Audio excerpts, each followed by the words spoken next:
Hello everyone, I'm Steven. I'm the owner of Oasis Senior Advisors in Orlando, and we are your senior living and senior care experts. Today, I'm going to touch on the process of choosing an independent living, assisted living, or memory care community while we're fighting this COVID-19 pandemic. The process of selecting a senior living community is already a challenging one.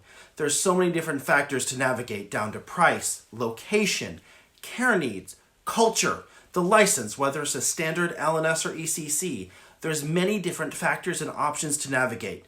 Just from central Orlando, you only have to go 9 miles out to find 100 different assisted living licenses. This COVID-19 pandemic is putting another layer on that because each community has their own way of handling it. Are communities still taking in new residents? Can we still move into an assisted living community? What is that process like? And how is it different than what it is before the pandemic? If you or a loved one is considering moving into a senior living community, can you go visit? Most of the time right now, that answer is yes. Unfortunately, those visits are not happening in person, but many communities are supporting virtual tours. Here at Oasis Senior Advisors, we're really excited to be working with Zoom to bring those communities closer to you in the comfort of your own home. Communities are setting up tours and walking around with their smart devices, showing you a live peek of their community so you can see their residents, see their caregivers, see the state of the building, and anything else that is important to you. Keep in mind, many communities are going to send you pre-arranged videos of their communities that have already been recorded. These could be a great resource to learn about the communities, but you need to be careful. These videos show you only what the communities want you to see. They will show you only their best and not necessarily what's accurate. Even if you see these videos, insist on getting a live virtual tour.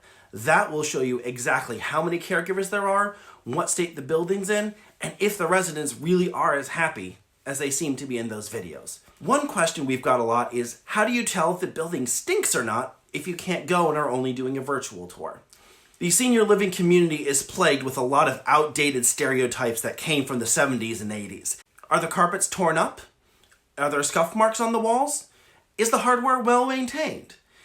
If the answer to all those is yes, they take good care of their building, and you can be safe about the smell. If those things don't appear to be in good shape, you just answered your own question. Another question we get a lot of: can me or my loved one still move into a senior living community? For the most part, the answer to that is still yes. We've run into very few cases here in Orlando where someone has not been able to move into a community. The important thing to keep in mind is that the process for moving in is still very different. First, usually movers can just come up and take furniture into the room no problem. That process can vary per community. We have worked with some clients where the movers can still take everything into the room, but those movers need to be screened by their temperature or a COVID-19 test to make sure they're not bringing it into the community. Some communities allow family members to do it if they're tested, and some communities have not allowed any family to come in, but the community offers their own staff to move things in. That policy is different for every community, but every community wants you to feel comfortable, so they will work with you to find a plan that works and keeps their residents safe. The new resident will also have to undergo a COVID-19 screening, whether that's the swab in the back of the throat, taking the temperature, a questionnaire, or whatever else is necessary to make the community feel secure that bringing this new resident isn't posing a risk to them. Some communities are also asking their new residents to undergo 14 days of quarantine in their rooms. While this does sound upsetting at first, a lot of communities are really going out of their way to make these new residents undergoing quarantine still feel welcome. I ran into some residents yesterday playing hallway bowling from their rooms, maintaining that social distancing, but still having a great time and settling into the community. It's all about making sure that everyone stays safe, and when your 14 days is up, you can be comfortable that no COVID-19 is coming into the building. Is it safe to move into a senior living community right now with this pandemic going on?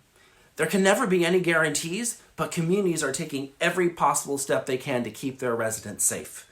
One way communities are doing that is by really limiting who can come in the building. Communities are limiting visitors. Communities are limiting third-party vendors. Communities are testing their own staff before they come in to make sure they're not showing symptoms. Every step that can be taken to keep these residents safe, these communities are taking. The other thing to consider is that many risks are gone when your loved one is in a community and not at home.